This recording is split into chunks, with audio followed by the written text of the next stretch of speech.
Hey, really quickly, just what you're about to be seeing is a series of interviews that I did over the course of about a weekend. A few of my friends were nice enough to sit down and talk with me and kind of go over mental health and why we think it's kind of a taboo subject and what we could do to destigmatize it. Yeah, that's what's going on in this. Welcome to my mental breakdown.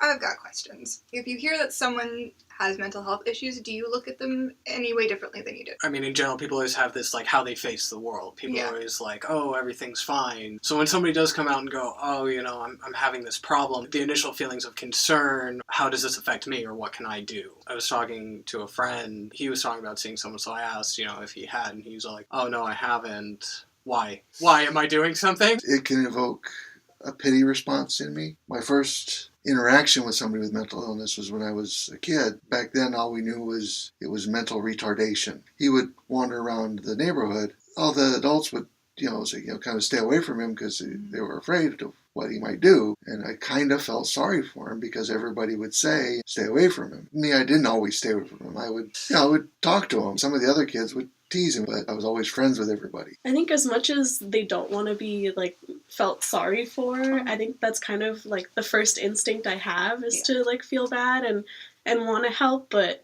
not really always knowing how to do that. Do you have different reaction to different disorders? Like, say someone says that they have depression versus someone says they have schizophrenia.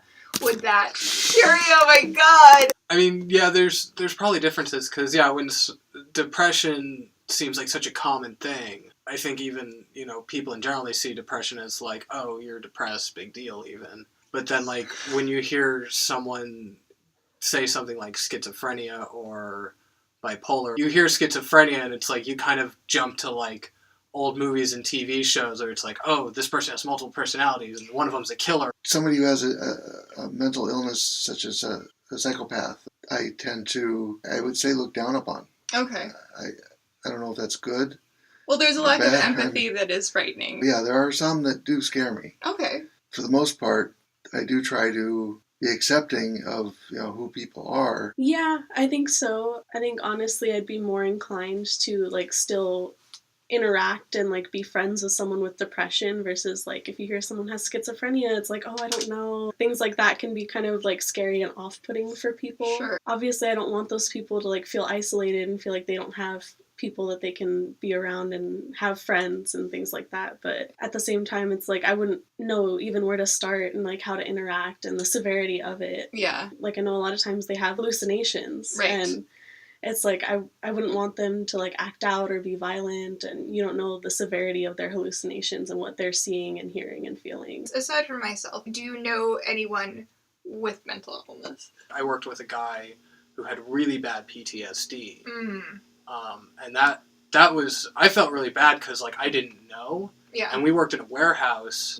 In general, I have a bad back. Uh-huh. So, I would pull out a pallet out, and I didn't want to bend down to set it down, so I just kind of tossed it on the ground. One day I threw a pallet down, and he freaked out. I'm all like, whoa, what's the deal? And he's all like, I'm sorry for yelling at you, but I have PTSD, and when you throw those on the ground, it sounds like gunshots. And I'm all like, oh, I'm terribly sorry, I won't do it again. And that's the problem that it kind of puts the other person in, is do I say this up front before that it doesn't happen? And I preferred that he said something. My cousin, he claims he's on the spectrum, mm-hmm. but he seems totally normal, other than the fact that he's a bit antisocial. He's was a bit of an odd duck, but for the most part, he was just what I would consider a quirky fellow. I know people who suffer from depression, and that's one that I guess I do deal with regularly. That's one that's hard to deal with, mm-hmm. because I don't know. I always want to help. Right. And I can't. Yeah. So I don't know what to do in some of those situations. Yeah, I know quite a few, actually. Okay. Going to college, there's a lot of people suffering from depression, anxieties, things like that. I have a friend that has Asperger's and bipolar depression, so sometimes he's just a bit more awkward in social situations and things like that, and he can be a lot more quiet and reserved, and you kind of have to like pull him out of that. It's just different. That was my next question, was if you did know anyone, how did you find out? So he straight up told you at one point. Yeah. They pretty much told me because I would never have known with my cousin. I just would have thought he was a little bit odd. Right. I mean, I'm a little bit odd. Sure. With the depression, I had never had any experience with it, Mm-hmm. and just the mood swings and things were catching me by surprise. Mhm. And I didn't know what was going on. Finally, they just had to tell me. Usually they would tell me. It would just kind of come up in conversation. And I know, especially for like depression and anxiety, that's kind of something that's being talked about more online Yeah, for nowadays. sure. Yeah. And sometimes people kind of turn to humor as a way to kind of like deflect the seriousness Definitely. of it. Like, Yeah. oh yeah, I'm depressed. Yeah. You know? Have you ever been uncomfortable around a person with mental illness, aside from feeling guilty for startling Yeah. them with PTSD? I've also worked with people who've had bipolar disorder. For the most part, people like that are normal. They're not doing anything weird. I grew up with, my best friend had physical disabilities. Mhm. As a kid, when you grow up with someone like that, I think you just kind of, it's like, oh, this person's different. Yeah. Whatever, you get used to it. So I think that kind of gives me a unique perspective on things. Like anytime I hear somebody has something, it's like, oh, well, okay, do we need to do anything to make their life easier Right. so they can continue about their day? Beyond that, it's not really something I think about. I was a little uncomfortable because he was different. Seeing some of the things that other kids were doing made me want to reach out, and that made me push past. And now, yeah, I'm not really all that uncomfortable unless they're coming at me and I don't know what to do. Before I knew my friend that has Asperger's, Mhm. I would think of those people as like very awkward, like social outcasts that, Mhm. just like can't really find a place to fit in because they don't interact the way normal people do. Yeah. But, like hanging out with him has definitely like opened my eyes to like, they are people like you and me. Like Yeah. they might have a little bit more trouble like being social, Mhm. but if you take the time to understand them and relate to them and really talk to them, they're really not that much different. Why do you personally think that mental illness is a taboo subject? I think it's just partial society. I think everybody is just expected to be like, mental illness isn't a thing almost. Mm. And I've talked to people that they hate the idea of therapy. Mm. Who are just therapists, they put things in your head. And I've always thought of therapists as like, everybody has that need to talk to someone. I think And I therapy think- could benefit a lot of people, Yeah. regardless of even if they're mentally ill. Yeah, I've thought about it, seeing a therapist, because I'm sure I could benefit. Yeah. I have my own issues like everybody else does. There's still a lot of taboo with it, but it is getting better. I think it's probably already begun. People are starting to accept that there really is no norm. People just have to accept people where they're at Yeah. Yeah. and not expect them to be what they want. I think a lot of people are really ignorant about it and like don't know a lot about it. And I think it can be really uncomfortable when you don't know how to deal with it or how to help people. Yeah.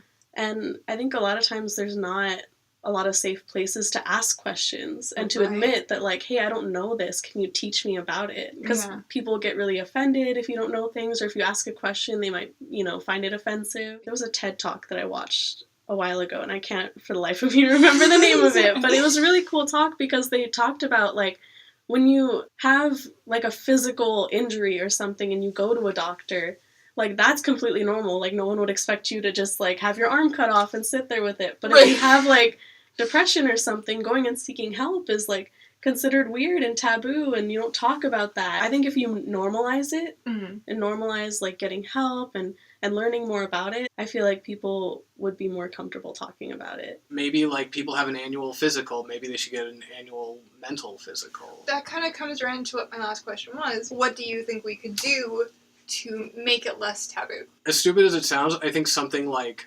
Frasier on Cheers, I think, helped a lot of people at that time. Everybody saw him as the super smarty pants, but then, he was the dude that was having a beer with everybody at Cheers. Actually, his appearance in Cheers is a bigger deal and more helpful than him having his own show. Yeah. I think that him being like everyone else, Yeah. rather than him being the center of everything else. Yeah. Maybe it would help if we saw more characters in other shows that, deal with I agree. I think these both things. having therapist type people who are there to help people with those problems, and people who actually have the problems themselves. Yeah. Do you have any other thoughts? Don't be afraid, I guess. Acknowledge you have a problem and talk to someone. You know, there's the suicide hotlines, there's your doctor, everybody's got friends. Like, and that's probably the thing, is so many people just feel so alone. Yeah. Nobody's really alone.